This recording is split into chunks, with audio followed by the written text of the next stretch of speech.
হাদির মরদেহ নিয়ে সহযোদ্ধাদের শোক মিছিলের আয়োজন। সংসদ ভবনের দক্ষিণ প্লাজায় দুপুর 2টায় জানাজা। হাদির ইনসাফের লড়াই বন্ধের ষড়যন্ত্র দেশি বিদেশি পক্ষের, অভিযোগ ইনকিলাব মঞ্চের। জানাজায় অংশ নেয়ার আহ্বান।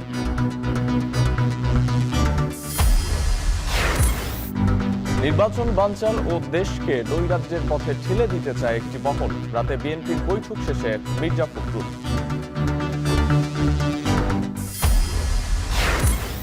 দেশে ফিরতে ট্রাভেল পাস পেলেন তারেক রহমান। খালেদা জিয়ার অবস্থা আগের চেয়ে স্থিতিশীল, জানালেন ডাক্তার জাহিদ।